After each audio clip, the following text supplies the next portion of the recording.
capítulo, roteiro 4, né? Do módulo 2 do livro 4, o espírito imortal. E na semana passada, a gente já passou por boa parte disso aqui, né? Sensações e percepções dos espíritos desencarnados, já passou por organização social no plano espiritual, né? A gente vendo a questão das comunidades abismais, das cavernas, né? As comunidades do umbral, as comunidades de transição, as comunidades superiores. E hoje a gente vai ver aspectos na vida do plano espiritual, alguma coisa, né? A questão da alimentação, da linguagem, da locomoção e das linhas morfológicas e aparência. Questão do espírito imortal, como é que os espíritos se comportam no mundo espiritual, né?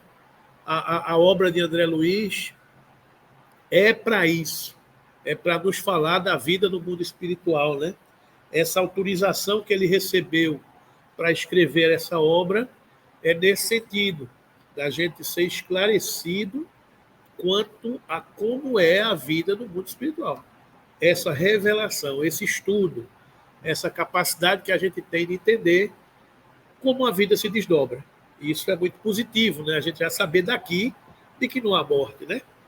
Então, vamos lá. A gente já passou por tudo isso aqui, a gente já falou na questão das camadas do planeta Terra, né? As diversas camadas, a gente está aqui na esfera 2, 3, né? Aqui na crosta, né? Como está dito aqui, crosta, umbral encarnado, a gente está aqui. Mas tem uma região muito densa que são as regiões mais abissais, né? Que a gente vai ver lá na frente, no estudo de hoje, uma passagem do livro, acho que é no Mundo Maior, que na beira, digamos assim, dos abismos, né? A gente vai ver que André Luiz não é permitido passar de um determinado local, que ele não tem estudo, não tem curso para lidar com o que ele poderia ver. E a orientadora espiritual Cipriana é que diz, olha, eu não vou permitir que você entre, você fica aqui, até aqui você vem, daqui para frente você não pode passar, porque você não está preparado para lidar e assistir. A gente vai ver isso mais na frente, né? São exatamente as regiões mais densas, onde ficam essas entidades mais presas à matéria, com o perispírito mais denso. A gente vai estudar um pouco isso, né? Aqui, ó, comunidades abismais são regiões inóspitas de trevas, situadas abaixo da crosta planetária. Abaixo da crosta planetária. É isso aqui, ó. Abismo, dentro, é como se estivessem nas cavernas, nas furnas, dentro da Terra, né? Então, se assuste não.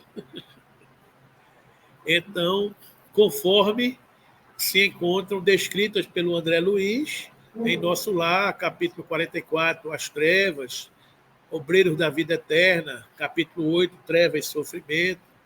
Para esses espíritos, a expressão trevas é o nome dado às regiões mais inferiores que conhecemos.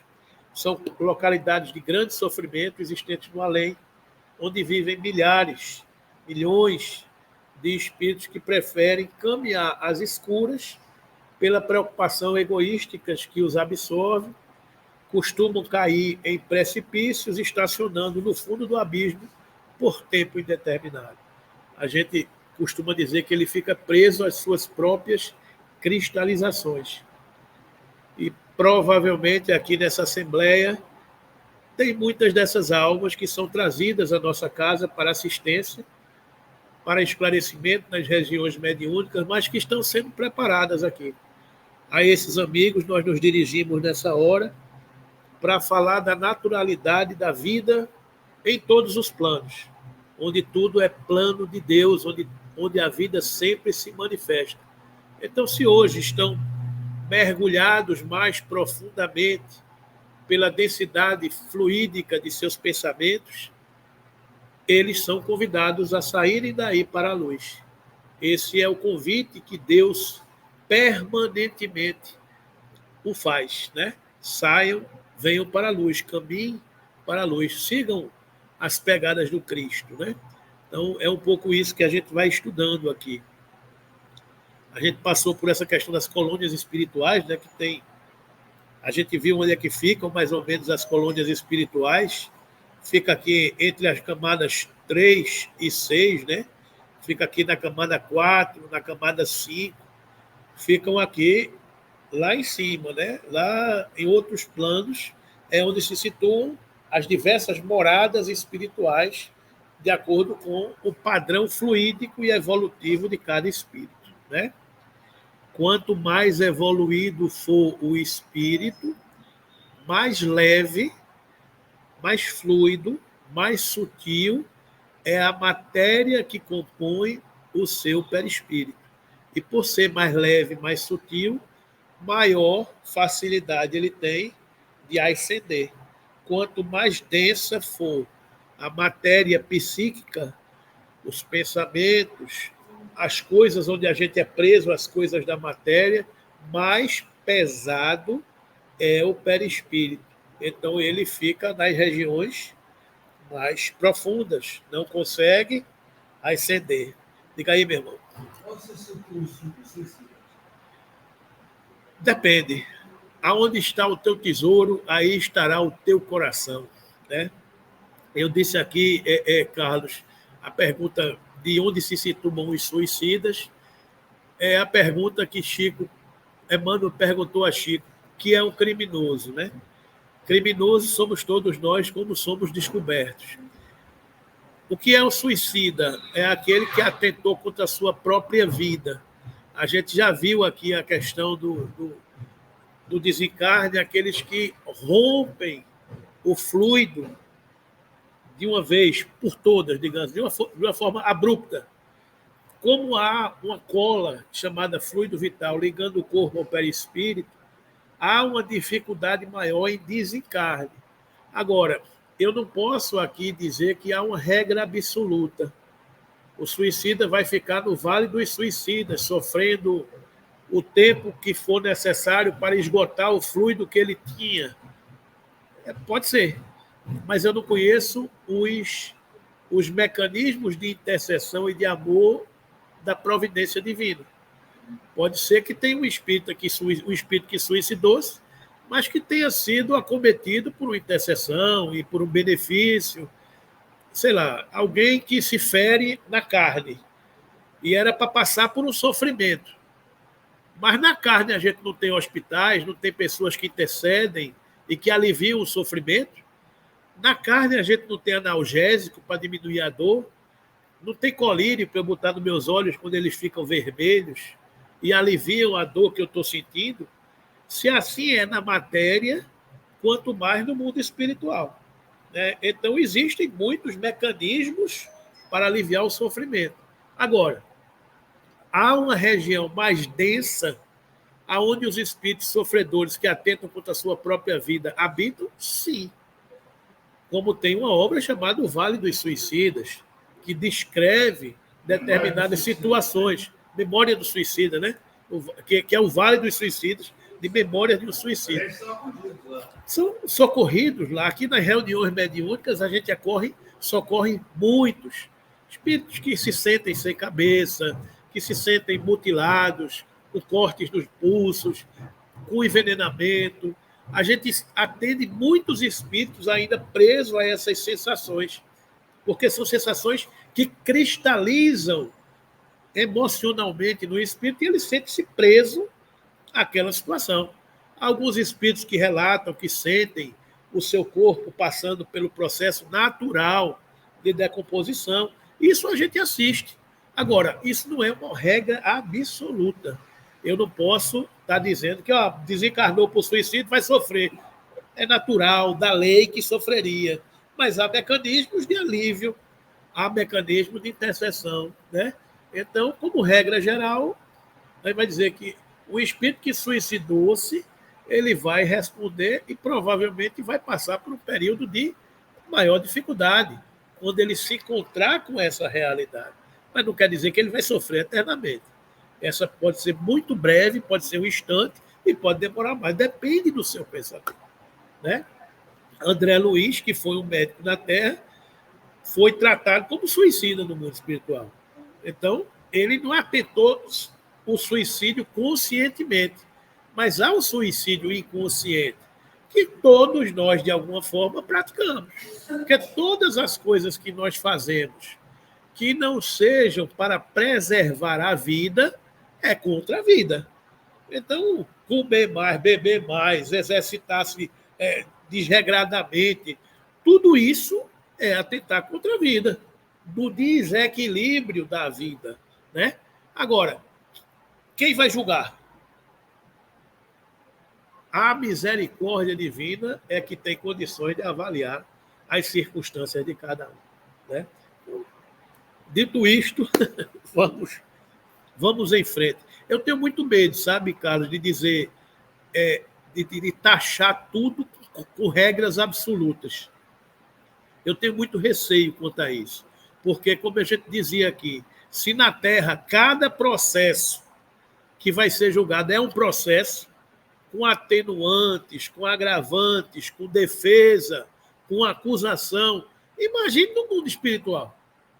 Cada um de nós aqui somos um processo vivo, com a nossa história, com a nossa realidade, com as nossas circunstâncias. E cada um é que sabe aonde dói o seu calo, digamos assim. Né? A gente falou aqui sobre a cidade dos justiceiros, né? E vamos... Cidade dos Justiceiros é aquele capítulo 15 do livro No Rumo do Mundo de Regeneração, que é uma cidade incrustada lá nos abismos, que foi totalmente retirada da psicosfera da Terra, pelo psiquismo que ali habitava. Né? Então, vamos lá. Então, aspectos da vida no mundo, no plano espiritual. Emmanuel nos diz o seguinte: é chegada a época de reconhecermos que todos somos vivos na criação eterna. Tudo é vida na criação eterna, aquilo que a gente estava dizendo, em todos os planos. Em virtude de tardar semelhante conhecimento nos homens, é que se verificam graves erros, grandes erros. Né? Nesse aspecto, é útil, então, recordar alguns ensinamentos espíritas que tratam diretamente do assunto e que fazem parte do livro Evolução em Dois Mundos, transmitido pelo espírito de André Luiz. Então, o primeiro aspecto que a gente vai observar é a alimentação. Como se alimentam os espíritos no mundo espiritual? Que a gente já viu que há vida no mundo espiritual, a gente já tem certeza, não é isso? Agora, o espírito come o quê? A pergunta é essa: o que é que o espírito come, Rita? Ele vai sair para um restaurante para comer picanha? Vai comer uma feijoada? Vai comer o quê? Vamos ver. É isso que a gente vai estudar aqui. Né? O desencarnado comum, o que estava acostumado à ingestão de quantidades significativas de alimento no plano físico, o glutão, podem olhar para mim e rir, né? O glutão, o gordinho, né? É encaminhado aos centros de reeducação no plano espiritual, onde aprendem a alimentar-se com equilíbrio. Ou seja, deixam um pouco a alimentação da matéria e vão passando para uma transição para uma alimentação mais fluídica, menos densa, digamos assim. Comida menos pesada. É uma dieta. É se alimentar com a reeducação alimentar. Digamos assim, nesse sentido, os que já se reeducam na crosta partem na frente, porque não vão chegar no mundo espiritual querendo se alimentar de coisas que não tem mais, digamos assim, né? Abandonado o envoltório físico, profundamente arraigado às sensações terrestres, sobrevém ao espírito a necessidade inquietante de prosseguir, atrelado ao mundo biológico que lhe é familiar. E quando não a supera ao preço do próprio esforço, no auto-reajustamento, provoca os fenômenos da simbiose psíquica, que o levam a conviver temporariamente no halo vital daqueles encarnados com os quais se afine, quando não promove a obsessão espetacular. Algumas obsessões advêm de vínculos com as sensações da matéria, Como eu não tenho mais corpo para me alimentar de determinadas sensações, a comida, a bebida, o sexo, a droga, o cigarro, são sensações que eu encontro no mundo material.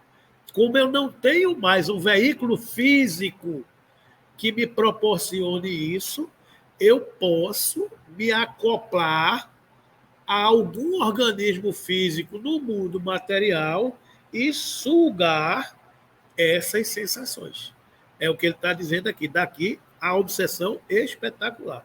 É como se diz no popular, ninguém toma uma segunda dose sozinho, porque há espíritos viciados em droga, em álcool, que no mundo espiritual sugam essa sensação alcoólica. Assim com o sexo, assim com o alimento, assim com uma série de coisas desse tipo. Como você não tem mais condições de usufruir daquelas sensações da matéria, você se acopla e bebe, né? A turma diz, o anjo da guarda dos alcoólatras são alcoólicos, né, como se chama agora, são muito competentes, porque nenhum tem problema no trânsito, é porque está protegendo a sua, digamos assim, a sua fonte de sensações, digamos assim, né? Então, é um pouco isso que a gente está dizendo aqui, né? A obsessão se instala quando há necessidade, há essa simbiose de necessidades. É muito comum a gente ver na reunião mediúnica o espírito dizer, não sou eu que chamo, não, é ele que me chama.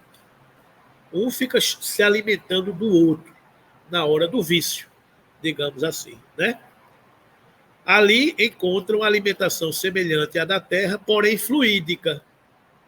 No mundo espiritual, há alimentação semelhante à da terra, só que é fluídica, é de uma outra densidade, né? Recebendo-a em porções adequadas até que se adaptem aos sistemas de sustentação da esfera superior, em cujos círculos a tomada de substância é tanto menor e tanto mais leve, quanto maior se evidencie o enobrecimento da alma, porquanto, pela difusão cutânea, o corpo espiritual, através de sua extrema porosidade, nutre-se e de produtos sutilizados ou síntese quimio-eletromagnéticas auridas no reservatório da natureza e no intercâmbio de raios vitalizantes e reconstituintes do amor com que os seres se sustentam entre si.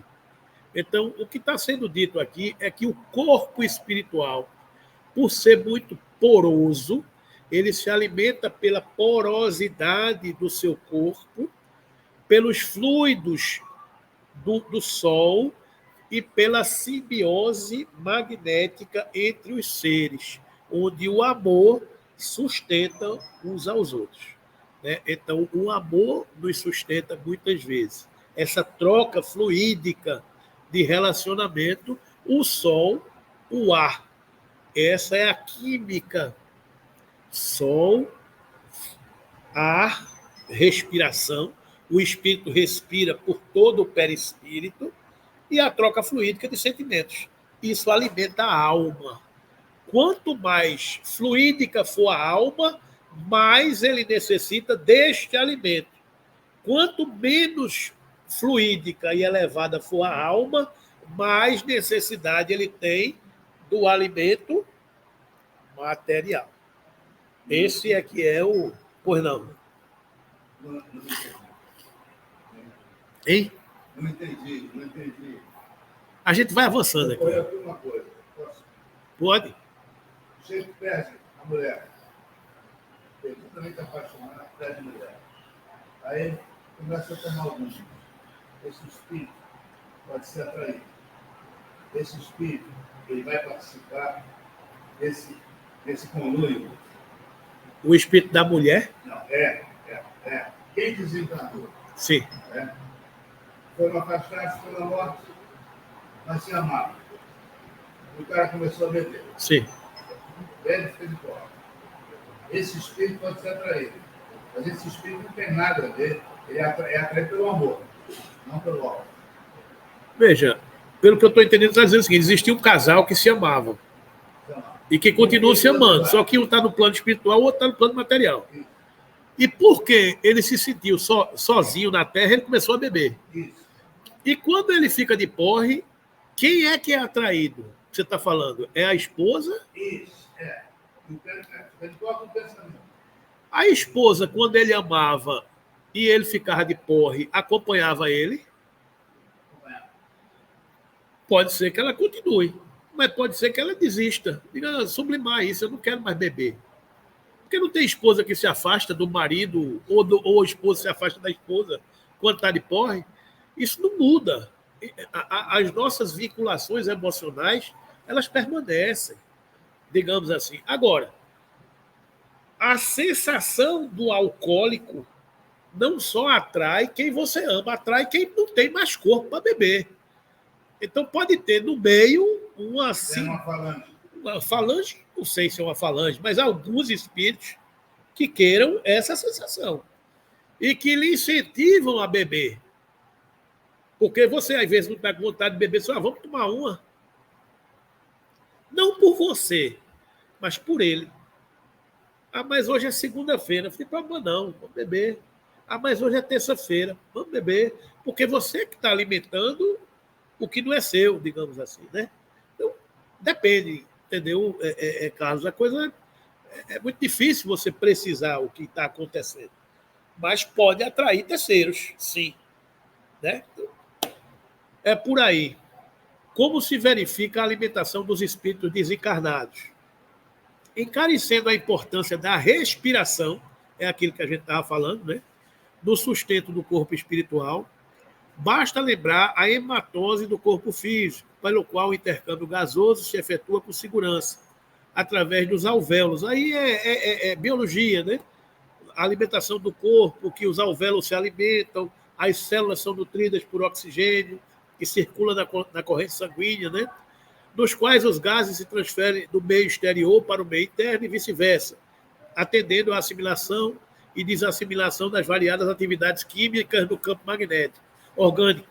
O oxigênio que alcança os tecidos entra em combinação com determinados elementos, dando em resultado o anidro carbônico e a água, com produção de energia destinada à manutenção das províncias somáticas. Né? Então, no corpo físico, essa natureza, essa alimentação acontece automaticamente.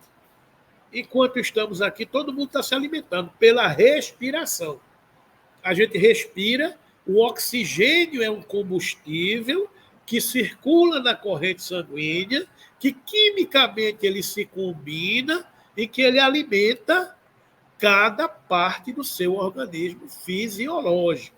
Então, o oxigênio é um alimento para o corpo físico. Então, é isso que ele está dizendo aqui. Né? Não ignoramos desse modo que, desde a experiência carnal, o homem se alimenta muito mais pela respiração, colhendo o alimento de volume, massa, né? Simplesmente como recurso complementar de fornecimento plástico e energético para o setor das calorias necessárias à massa corpórea e à distribuição dos potenciais de força dos variados departamentos orgânicos. Quem é atleta aqui, doutora Rita? Quem é atleta mais aqui? Não tem um tal de whey. O cara, quando vai para a academia, não vai tomar um copinho de whey, né? Não tem agora. Whey protein, não tem esse negócio. Porque aquilo ali, ele está se alimentando o quê? Por que você toma aquela carga energética para alimentar o músculo? Porque a célula do músculo se alimenta de proteína. Não é assim? Não tem atleta que come 12 ovos, só a clara, porque é proteína. Então, cada parte se alimenta de cada parte. Então, se você quer alimentar determinada parte do corpo, você precisa alimentar determinada parte do corpo. Qual é o alimento que lhe dá energia para praticar uma atividade física para viver? Carboidrato. Você come, ingere determinado carboidrato que lhe dá energia para você viver. Então, é a química do corpo que está relacionada a tudo isso que a gente está estudando aqui. Né? Abandonando o envoltório físico, na desencarnação, se o corpo está profundamente arraigado às sensações terrestres, sobrevém ao espírito a necessidade inquietante de prosseguir atrelado ao mundo biológico que lhe é familiar. E quando não a supera ao preço do próprio esforço, no auto-reajustamento, provoca os fenômenos da simbiose psíquica. É aquilo que a gente está dizendo. Se você não se liberta das sensações da matéria, você vai ficar procurando aquele que vai lhe alimentar as sensações da matéria, que levam a afine quando não promove a obsessão espetacular. É aquilo que a gente estudou. Né? Perdeu o corpo, não tem mais corpo, mas ainda está preso às sensações. Como é que faz? Vai buscar alguém que lhe dê sensação. Né? Então, na maioria das vezes, os desencarnados em crise dessa ordem são conduzidos pelos agentes da bondade divina aos centros, vai para o SPA, aos centros de reeducação espiritual, onde encontram alimentação semelhante à da Terra, porém fluídica, recebendo-a em porções adequadas até que se adaptem aos sistemas de sustentação da esfera superior, em cujos círculos a tomada de substância é tanto menor e tanto mais leve quanto maior se evidencie o enobrecimento da alma. Porquanto, pela difusão cutânea, pela pele, pela respiração, o corpo espiritual, através de sua porosidade extrema, nutre-se de produtos sutilizados ou sínteses quimioeletromagnéticas aurídeos do reservatório da natureza. E no intercâmbio de raios vitalizantes, o Sol, e reconstituídos do amor com que os seres se sustentam entre si.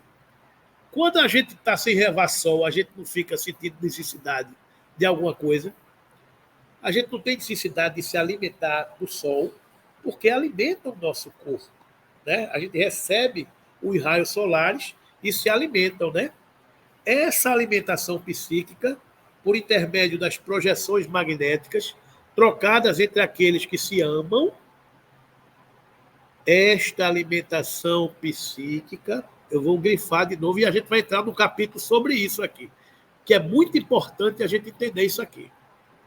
Por intermédio das projeções magnéticas trocadas entre aqueles que se amam, é muito mais importante que o nutricionista do mundo possa imaginar.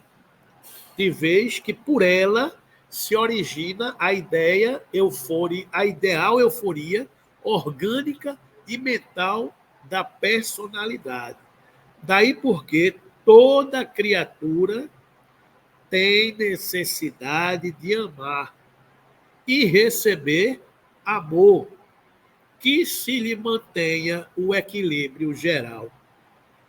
Esse amigo de vocês aqui que vos fala conhece muito bem esse capítulo, porque a gente frustra as nossas carências, porque não se completa em determinados aspectos de sentimentos, então você busca determinadas carências em determinadas compensações. Daí, alguém que bebe, alguém que come, alguém que se desequilibra, porque nesta balança que o ser precisa de amor, ele é carente. Então, como esse copo não enche, ele tenta compensar de outra maneira. Né? Então, isso é o que acontece, é o que ele está dizendo aqui. De qualquer modo, porém, o corpo espiritual, com alguma provisão de substância específica, ou simplesmente sem ela, quando já consiga valer-se apenas da difusão cutânea para refazer seus potenciais energéticos, conta com os processos de assimilação e desassimilação dos recursos que lhe são peculiares, não prescindindo do trabalho de exudação dos resíduos, pela epiderme ou pelos emulquitórios normais, compreendendo-se, no entanto, que pela harmonia de nível nas operações nutritivas e pela essencialização dos elementos absorvidos, não existem para o veículo físico, espiritual, determinados excessos e inconveniências dos sólidos e líquidos de extrema comum. Então, não tem determinadas necessidades fisiológicas que a gente tem de expurgar no corpo físico, no corpo espiritual. Porque lá não tem elemento denso de matéria, né? Tem necessidade de expurgar pela cutâneo alguns excessos, mas não a massa e o líquido das fezes e da urina. É isso que ele está dizendo aqui. É isso? Vamos entender isso aqui agora, gente. Amor, alimento das almas. Capítulo 18 do livro Nosso Lar. André Luiz chega na casa da senhora Laura, a mãe de Lísias, e vai à mesa. Então, ele, quando chega na mesa, ele olha aquela refeição e, meu olhar indagador, ia de Lísias, o mentor dele, o orientador dele naquele momento, para a senhora Laura, a mãe de Lísias. Ansioso de explicações imediatas. Sorriam todos da minha natural perplexidade. Mas a mãe de Lísias veio ao encontro dos meus desejos, explicando: nosso irmão talvez ainda ignore que o maior sustentáculo das criaturas é justamente o quê? O amor. De quando em quando, recebemos em nosso lar grandes comissões de instrutores que ministram ensinamentos relativos à nutrição espiritual. Todo o sistema de alimentação, nas variadas esferas da vida, tem no amor a base profunda. O alimento físico, mesmo aqui propriamente considerado, é simples problema de materialidade transitória, como no caso dos veículos terrestres, necessitados da colaboração de graxa e óleo. Vê que coisa maravilhosa? O motor do carro, para se alimentar, ele precisa de graxa e de óleo. É a materialidade transitória.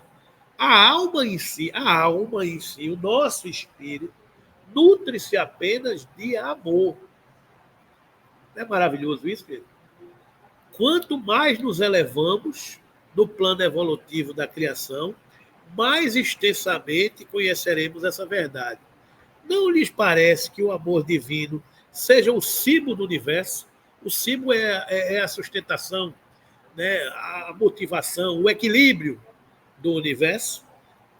Tais elucidações confortavam-me sobremaneira, percebendo minha satisfação íntima.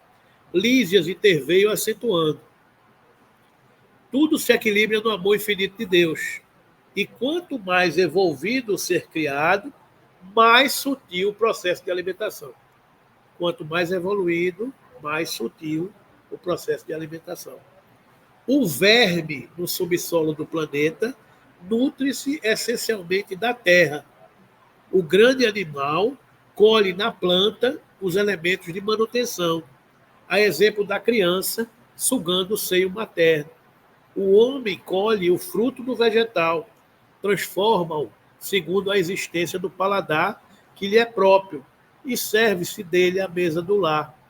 Nós outros, criaturas desencarnadas, necessitamos de substâncias suculentas, tendentes à condição fluídica, e o processo será cada vez mais delicado à medida que se intensifique a ascensão individual. Compreenderam aqui, gente? Cada vez que a gente evolui, menos necessidade de alimentação fluídica nós temos. Cada vez que a gente fica preso às sensações da matéria, a gente permanece preso às necessidades de uma alimentação fluídica mais densa. É isso que está sendo colocado aqui, né? Não esqueçamos, todavia, a questão dos veículos, acrescentou a senhora Laura, porque, no fundo, o verme, o animal, o homem e nós dependemos absolutamente do amor. Todos nos movemos nele, e sem ele não teríamos existência. É extraordinário, como ouvi aduzido. Não se lembra do ensino evangélico do amai-vos uns aos outros? Prosseguiu a mãe de Lísias, atenciosa. Jesus não preceituou esses princípios objetivando tão somente os casos de caridade, nos quais todos aprenderemos, mais dia menos dia, que a prática do bem constitui simples dever. Aconselhava-nos igualmente a nos alimentarmos uns aos outros. Aconselhávamos igualmente a nos alimentarmos uns aos outros, no campo da fraternidade e da simpatia.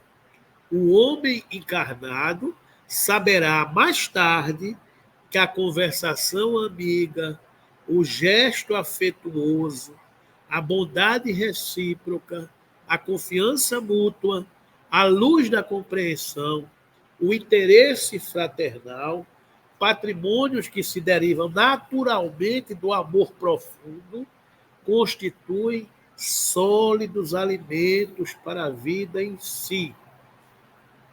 Reencarnados na Terra, experimentamos grandes limitações. Voltando para cá, entretanto, reconhecemos que toda a estabilidade da alegria é problema de alimentação puramente espiritual. Formam-se lares, vilas, cidades e nações em obediências a imperativos tais.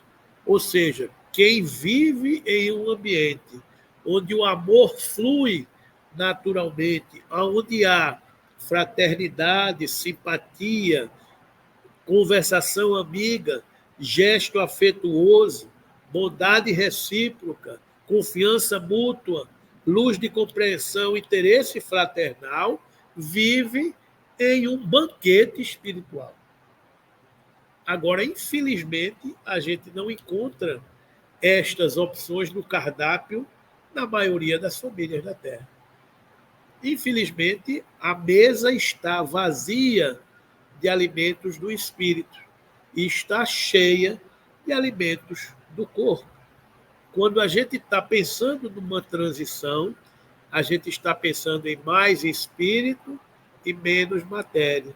O almoço do domingo, ao invés de ser o cardápio suntuoso dos alimentos da matéria, poderia ser o cardápio suntuoso da fraternidade e da simpatia. Poderia ser da conversação amiga, poderia ser do gesto afetuoso, da bondade recíproca, da confiança mútua, da compreensão e do interesse fraternal. Infelizmente, isso não fica na mesa. É exatamente o contrário. Você vai para a mesa para comer e para beber e para se agredir, para deixar de lado todo o interesse fraternal, todas as conversações amigas, todos os laços de fraternidade que possam existir entre parentes.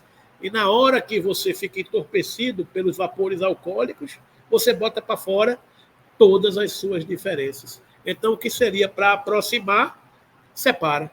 É por isso que não se tem mais os almoços de domingo. É por isso que as pessoas preferem o isolamento, as pessoas preferem as mesas dos bares, porque não há mais esse alimento das almas. É isso que a gente está aprendendo aqui, não é? Recordei instintivamente as teorias do sexo, largamente divulgadas no mundo, mas adivinhando-me talvez os pensamentos, a senhora Laura sentenciou. E ninguém diga que o fenômeno é simplesmente sexual. O sexo é manifestação sagrada desse amor universal e divino, mas é apenas uma expressão isolada do potencial infinito. Entre os casais mais espiritualizados, o carinho, a confiança, a dedicação, o entendimento mútuo permanecem muito acima da união física, reduzida entre eles a realização transitória. A permuta magnética é fator que estabelece ritmo necessário à manifestação da harmonia. Para que se alimente a aventura, basta a presença e, às vezes, apenas a compreensão. Isso é fantástico, isso aqui é um tratado. Porque, às vezes, a idade chega, o corpo padece e não há mais, digamos assim, o mesmo vigor da juventude. Mas se há a dedicação, o entendimento mútuo, isso permanece acima da união física. Às vezes, basta a presença e a compreensão. e você já se completa. Você não precisa mais do ato físico, que serve para um determinado sentido da procriação e da perpetuação da espécie. Mas o outro lado do sexo, que é o equilíbrio energético entre parceiros, ele está presente pela sensação de amor, de fraternidade, de troca, de empatia, de solidariedade, de cumplicidade que existe entre as pessoas. Então, quando a gente ama, a gente troca essa relação de confiança. E quando a gente é amado, a gente bebe dessa relação de confiança. Há uma simbiose. É por isso que quando a gente chega perto de alguém que nos ama, a gente se sente bem, a gente se sente reconfortado, porque o amor é o alimento das almas. E nós somos o quê? Almas. E quando a gente sublima a nossa alma, a gente quer se alimentar de amor.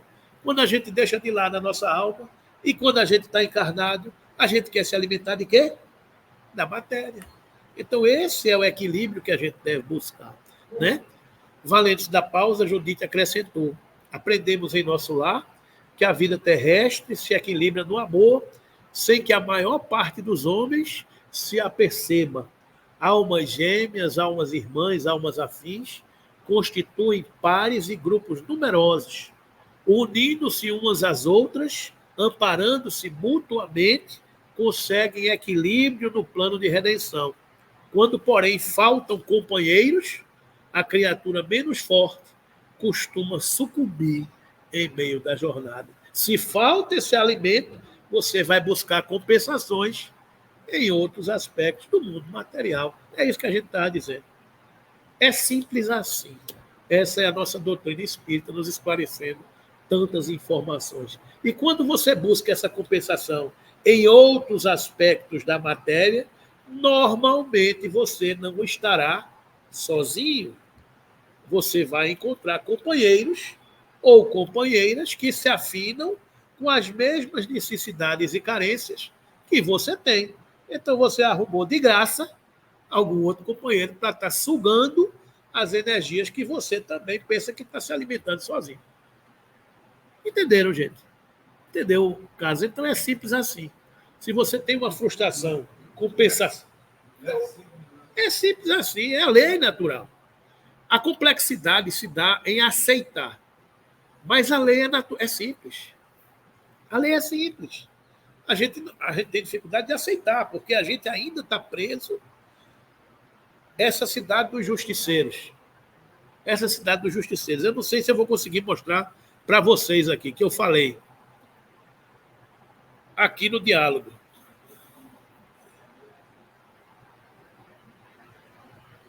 Aqui, ó. Isso aqui era o chefe da cidade dos justiceiros. Eurípides Bassanufo dialogando com ele, com o rei da cidade das trevas lá. Eurípides Bassanufo diz o seguinte: aqui vimos em paz, com o objetivo de ajudá-los a mudar de atitude, encaminhando-os à luz do divino amor. E somos agredidos pelo ódio e pelo medo, que a todos domina.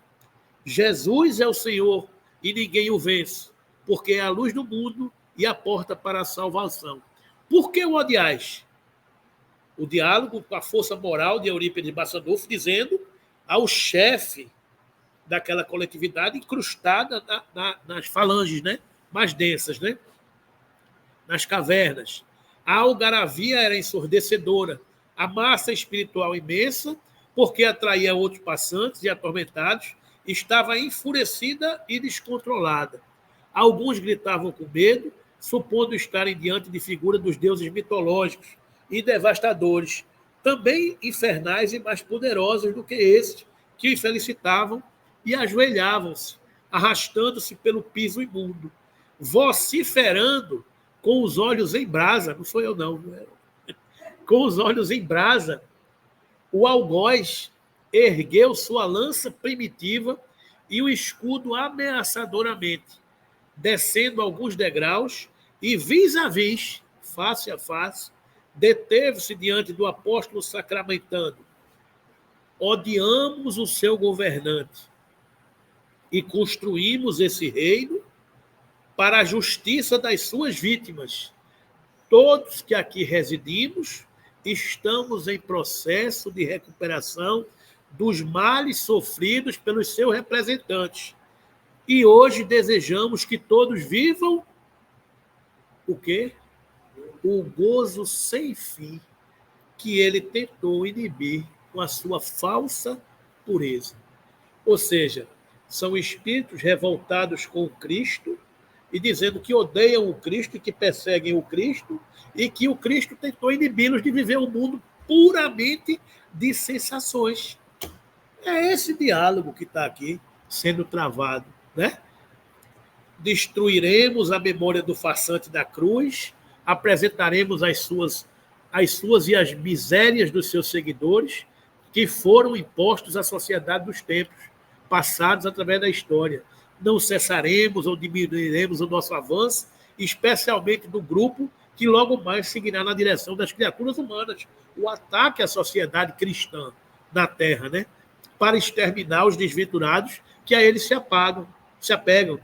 Nesse momento, ouvimos um alarido de vozes incontáveis que formavam uma espécie de exército e se preparavam para atacar os seres humanos, ampliando o pavor da pandemia e dos atos criminosos que estavam atingindo as famílias desajustadas no lares. Eu venci Roma, depois de destruir suas igrejas absurdas e devassas. Isso é a voz do chefe lá, né? Matei os seus adoradores, voltei e comandei milhares de homens, implantando o terror e a destruição durante a Idade Média. O irmão blasfema a respeito do passado que não anulou Jesus, retrucou o cristão decidido. O irmão blasfema a respeito do passado que não anulou Jesus, mas o desmoralizamos, renascendo muitos de nós sob a sua proteção e da falsa igreja, reduzindo a crença pela ignorância e pelo ódio. Ele dizendo que eles mesmos reencarnaram no meio da igreja para desmoralizar o Cristo. No entanto, adiu Eurípides, ele voltou com os seus abençoados discípulos, os missionários, para reabilitar o mundo ingrato. E agora a sua doutrina surge através de nós, os imortais. Enquanto acontecia o confronto, pude inumerar. Aí foi. Aí no final ele diz: meu irmão, aproveita este momento. Jesus espera por ti, rende-te à tua misericórdia e liberta-te do ódio que te consome. Nunca, bradou o adversário, persegui-lo-emos até a consumpção dele ou nossa. Mas se trata de uma questão banal. Não se trata de uma questão banal. São séculos de rancor e luta, sendo que desta vez nossos exércitos esparalham o horror e o crime entre aqueles que se lhe vinculam. Muito em breve daremos as ordens de comando e iremos pessoalmente dirigir a ofensiva. Não me venha também com truques circenses, paralisando os nossos membros, lembrando, e por aí vai.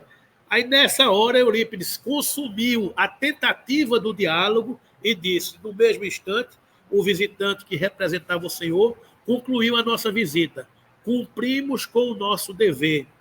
Ainda é tempo, desde que ao sairmos daqui, já não teremos alternativa, senão transplantarmos a cidade para a região do exílio, que receberá os maus. Ou seja, a comitiva de Eurípides foi lá, numa última e derradeira tentativa de dizer, mude de ideia, se afaste dessa vingança e dessa guerra com Cristo. Ele não aceitou. Até logo. Os engenheiros foram lá e pegaram a cidade e levaram para onde? Região do exílio, que receberá os maus. Ou seja, quem não quer se libertar dos gozos da matéria, quem quer permanecer no erro, no vício, a Terra está passando por um processo de regeneração. Tem que ser expurgado. Não há outro caminho. É isso aí. Está entendendo, cara? Quando eu digo que é simples, o mecanismo da lei é esse. É esse. Agora, essas almas serão esquecidas? Jamais. Eles terão um dia uma nova oportunidade. Então, é por aí. O amor de Deus não cessa, né? Então, eu pensei que dava para terminar hoje, mas não vai dar, não. Então, onde é que tem? Como vê, meu amigo, objetivou Lísias contente. Ainda aqui é possível relembrar no Evangelho do Cristo que nem só de pão vive o homem. Né? É a máxima do Evangelho que nos diz que a gente precisa se alimentar de amor. Rapidamente, a linguagem é importante a gente perceber que os espíritos, ainda nas linhas próximas à Terra, todavia, não obstante conhecermos que a imagem está na base de todo intercâmbio entre as criaturas encarnadas, ou não. É forçoso observar que a linguagem articulada, no chamado Espaço das Nações, ainda possui fundamental importância nas regiões a que o homem comum será transferido imediatamente após desligar-se do corpo físico. Ou seja, o espírito se comunica com o pensamento, sim, é verdade, mas a partir de um determinado grau de evolução. Ainda presos à matéria e próximos à crosta, ainda é necessário a articulação de palavras e de som para a gente se comunicar. Então, claro que os espíritos se comunicam com o pensamento, mas espíritos mais evoluídos, um determinado patamar de vibração. Ok, gente? Entenderam essa questão da linguagem? O outro aspecto, locomoção. Os espíritos ainda presos à matéria, eles se arrastam, eles andam pesadamente como andam na Terra. E espíritos mais elevados podem aprender outras formas de locomover, como se chama volitar. Né? A volitação é possível mesmo aos espíritos perversos. Aí, vocês sabem o que é volitar? É voar. É o espírito aprender a sair voando, passando por cima de alguma coisa e sai voando. Ele vence as barreiras da matéria. Quanto mais, digamos assim, preso às sensações da matéria, mais pesado é isso. Mas dentro desse capítulo 17 aqui, tem também uma passagem que cita o aeróbus, que André Luiz anda de aeróbus. É um ônibus que vai voando, né? Que aí ele diz, esperemos o aeróbus. Aí mal me refazia da surpresa quando surgiu um grande carro suspenso do solo a uma altura de 5 metros, ou mais ou menos, e repleto de passageiros. Ao descer até nós, à maneira de um elevador terrestre, examinei-o com atenção. Não era máquina conhecida na Terra, constituída de material muito flexível, de enorme comprimento, parecendo ligada a fios invisíveis, em virtude do grande número de antenas na toda. Mais tarde, confirmei minhas suposições, visitando as grandes oficinas do Serviço de Trânsito e de Transporte. Lízias não me deu tempo a indagações. Aboletados convenientemente no recinto confortável, seguimos silenciosos dentro do ônibus, aeróbus. Experimentava a timidez natural do homem, desambientado entre desconhecidos.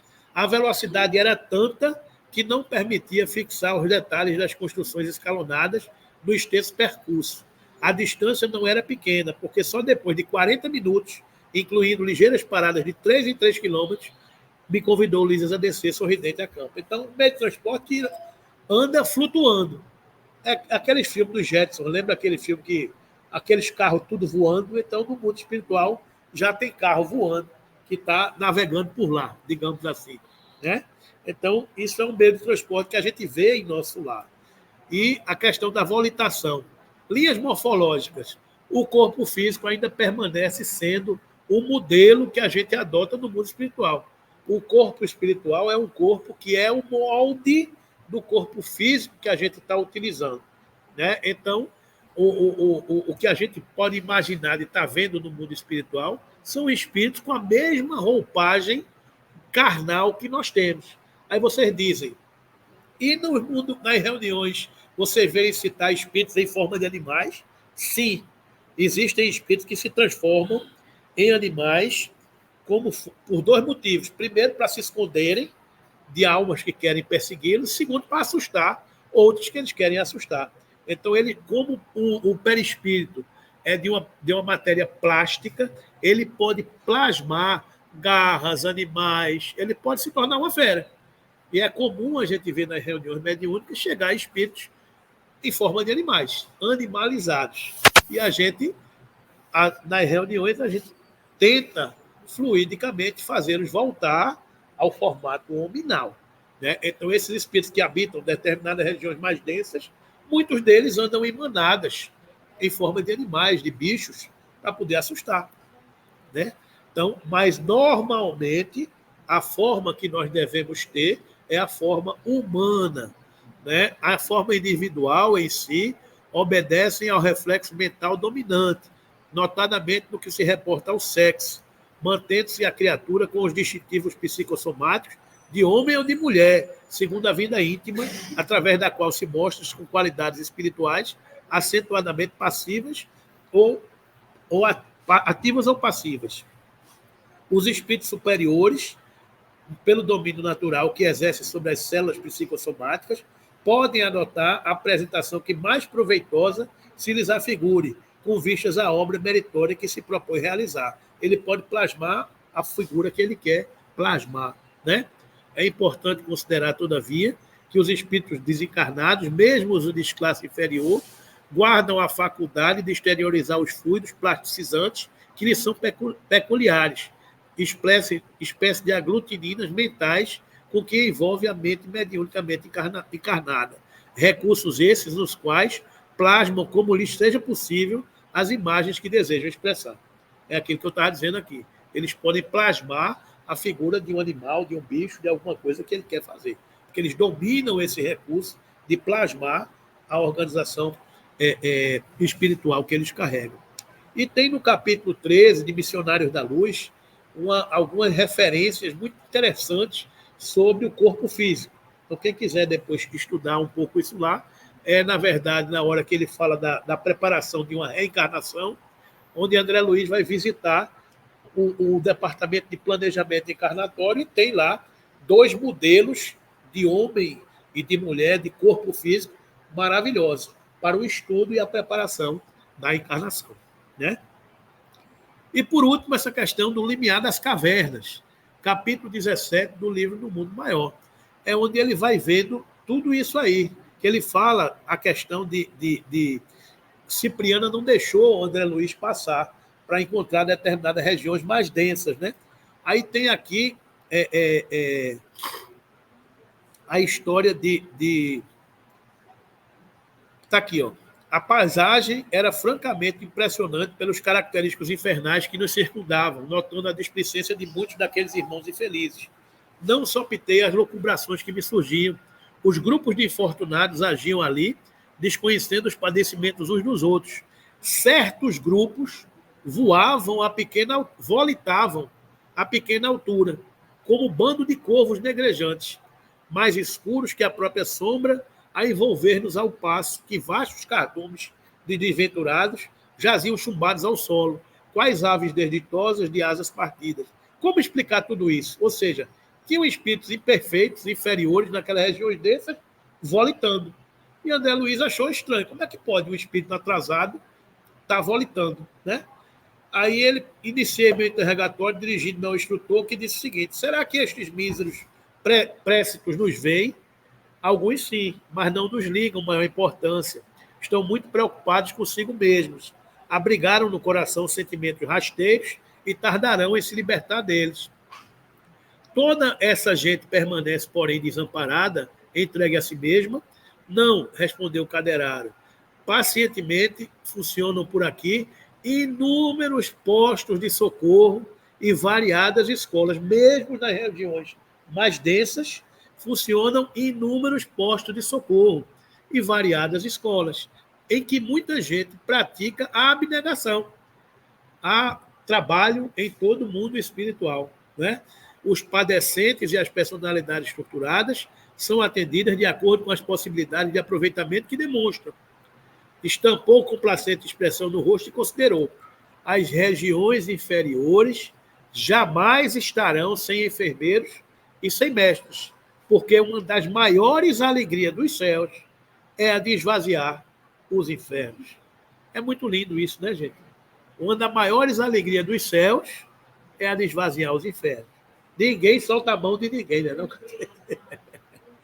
Então, vendo bando de seres assim locomoverem no ar, quase a nos rantear, recordei que a nossa colônia, as faculdades de volitação, não eram comumente exercidas, para não melindrarmos aqueles que as não possuíam desenvolvidas. Mas e ali? Criaturas de baixas condições se moviam nos ares, embora a poucos metros do solo. Calderaro, porém, explicou: não te surpreendas, a volitação depende fundamentalmente de força mental armazenada pela inteligência. Importa, contudo, considerar que os voos altíssimos da alma só se fazem possíveis quando a intelectualidade elevada se alia ao amor sublime. Há espíritos perversos com vigorosa capacidade volitiva, apesar de circunscritos a baixas incursões. né? Aí, no que se refere, entretanto, a entidades admitidas à nossa colônia espiritual, ainda em grande número incapacitadas de usar tal vantagem, o fenômeno é natural, ou seja, admitir pessoas no nosso lar que não têm ainda a capacidade de volitar. Aí ele diz que o fenômeno é natural. É mais fácil recolher criaturas de maior cabedal de amor, com reduzida inteligência, e convivermos com ela no processo evolucionário comum, do que abrigarmos pessoas sumamente intelectuais sem amor aos semelhantes. É o que Calderari está explicando aqui. Com estas últimas, a vida em comum, no sentido construtivo, é quase impraticável. Neste capítulo da volitação, portanto, impede observar os ascendentes naturais, levando em conta, como a própria natureza, que os corvos voam baixo, procurando detritos, enquanto as andorinhas se libram alto, buscando a primavera. Então, esse é que é o sentido da gente entender que eles sabem voar, procurando detritos. Mas quando você alia isso ao amor, você procura voar alto, procurando a primavera. Não é isso, gente? Então, vou ficando por aqui, porque é muita coisa que a gente ia estudar aqui, para a gente entender essa escalada do espírito imortal. É claro que um estudo como esse não se esgota para falar da vida do mundo espiritual. A coleção dos 13, 14 livros de André Luiz é abundantemente rica de exemplos para a gente compreender tudo isso, né? Então, quem quiser se aprofundar mais e mais é estudar a obra de André Luiz, né? Resumindo tudo, está no perispírito. O perispírito é um elemento de natureza semimaterial e é mais ou menos etéreo, segundo os mundos e o grau de depuração dos espíritos. Enquanto encarnados, nós temos corpo e espírito, duplo etérico, campo mental e espírito, né? Pertence à matéria pela sua origem e à espiritualidade pela sua natureza etérea. Esse perispírito é tanto mais denso quanto mais materializado for o espírito. É tanto mais etéreo quanto mais evoluído for o espírito. Depura e ilumina-se conforme o espírito avança na escala evolutiva. Viver no mundo espiritual será diretamente proporcional à capacidade fluídica, à condição fluídica do seu perispírito, que é diretamente proporcional à capacidade evolutiva do seu espírito, né? Então, a gente precisa entender o que eu perguntei aqui, ó. Você tem fome de quê?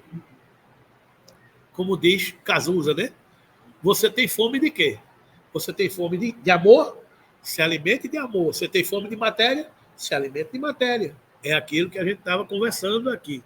A gente precisa compreender que as almas se alimentam de amor, né? Então, no mundo de regeneração, é preciso priorizar as coisas do espírito.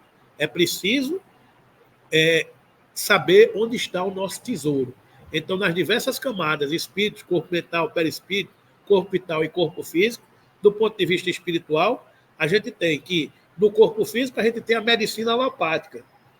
Fazendo paralelo ao alimento, a gente tem a comida física do corpo físico que vai à mesa. No corpo vital, a gente tem terapias bioenergéticas, passe, medicina vibracional, terapias naturais. No campo do perispírito, nós temos terapias corporais e motoras, a consciência corporal. No corpo mental, terapias da mente e corpo, meditação, relaxamento.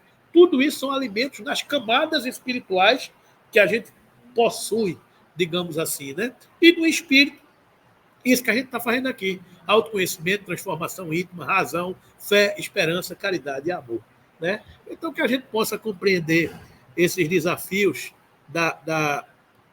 do espírito imortal, compreendendo essa nossa doutrina espírita e cada vez mais aplicando na nossa vida de relacionamento, compreendendo as nossas carências, superando as nossas dificuldades e buscando esse equilíbrio de espírito imortal que somos todos nós.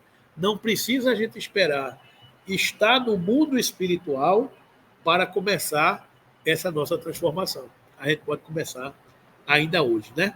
Então vamos ficando por aqui. Que Jesus nos abençoe, nos ampare sempre. Foi corrido hoje porque é longo, né? o assunto é